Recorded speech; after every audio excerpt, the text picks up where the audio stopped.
Hi friends आज के मिष्टि आलू परोटा करब। देखो एगुलो प्रथमे कुकारे जल दिएछि तार मध्य एकटु तेल दिए दिएछिलाम जलेर मध्य। एगुलो एकटा चिट थाके जानो तो जलटा कुकारटा एकदम केमन माने तेल तेले हये जाय कत नरम भावे सेদ্ধ हये गेछे आर किच्छु दिइनि खाली एकटु एक फोঁটা तेल दिएछिलाम आर एगुलो दिए नरम करे निয়েছি सेদ্ধ करे आर कि देखेছো कत नरम फेटे गेछे सब फेटे गेछे। एगुलो खोसागुलो छाड़िয়ে नेब নিয়ে কিভাবে তৈরি করছি তোমাদেরকে আমি দেখাচ্ছি। দেখো খোসাগুলো ছাড়িয়ে নিয়েছি একটু নুন তো দিতেই হবে এটা এমনি করে আলু সেদ্ধ যেমন করে মাখে অমনি করে পুরোটা মেখে নেব। দেখো এটা মেখে দিলাম। জানো তো মিষ্টি আলু মাখার সময় না হাতটা খুব চ্যাটচ্যাট করে প্রথমে একটু হাতে তেল লাগিয়ে নেবে নেওয়ার পরে এটা মাখবে তাহলে হাতে চ্যাটচ্যাটটা লাগবে না।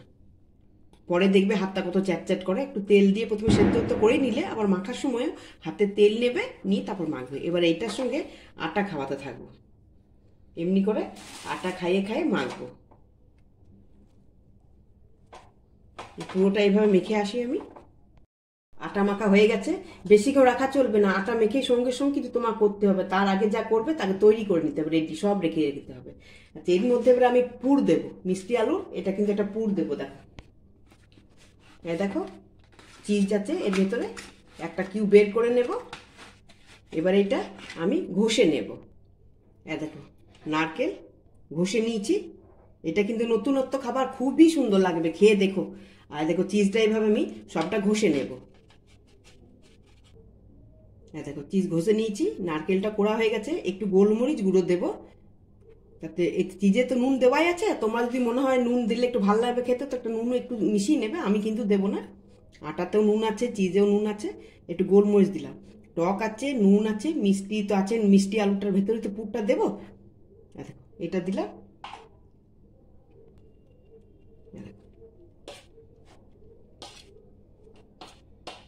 এটা একদম নতুনত্ব ডিশ খুবই সুন্দর লাগবে খেতে ভেতরে মুখে নারকেল পড়বে আমরা তো মিষ্টি আলুর ভেতরে পুর দিই না না এটা করে দেখো এইভাবে। দেখো একটু বড় লেচি নিতে হবে যেমন করে লিট্টির বাটি করো ঠিক ওইভাবে এমনি করে বাটিটা করে নিতে হবে। যদি হাতে লাগে মনে হচ্ছে একটু আটা নেবে আমি একটু আটা নিয়ে নিয়েছি এই যে একটু আটা নিয়ে নিয়েছি এমনি করে বাটিটা করবে করে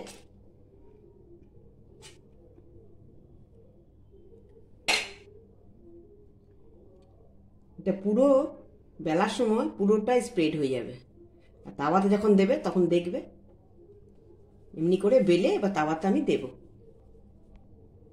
এমনি করে একটু আটা নিয়ে নেবে নিয়ে এমনি করে দেবে ডাইরেক্ট বেলতে যেও না তাহলে ফেটে যাবে জিনিসটা। এটা কি একদম ভেতর থেকে সব চারদিকে ছড়িয়ে গেল জিনিসটা।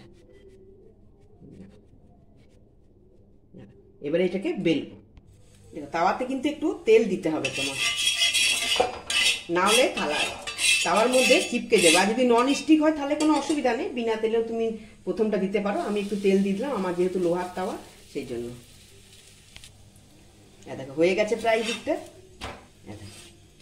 এবারে আবার ওই দিকটাও ঠিক এরকম হবে তারপরে আমি তেল বা ঘি বাটার যে যা দেবে দেবে আমি কিন্তু এটা রিফাইন অয়েল দেবো। দেখো হয়ে গেছে এবারে আমি এতে রিফাইন অয়েল দিচ্ছি এটা সানফ্লাওয়ার।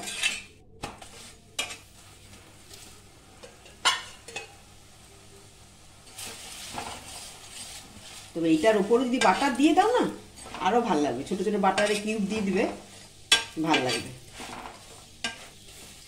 এক চামচ বাটার তুলে ওপর থেকে দিয়ে দেবে বা আরেকটু চিজও ওপর থেকে একটা ছোট্ট কিউব দিয়ে দেবে। এখন তো একদম ছোট ছোট পাওয়াও যায় না একটা প্যাকেটে তোমার পাওয়া যায় ওইটাও যদি নিয়ে এসে চারদিকে খাবার উপরে ছড়িয়ে দিলে খুব ভালো লাগবে দেখতে ভালো লাগবে খেতে ভালো লাগবে। একটু সাইডগুলো এমনি করে চিপে চিপে দেবে নাহলে কাঁচা থাকতে পারে। দেখেছো কত সুন্দর হয়েছে এমনি করে আমি সবগুলো করে নিই। তোমরা লাইক করে দিও শেয়ার করে দিও আর প্লিজ সাবস্ক্রাইব করে দিও।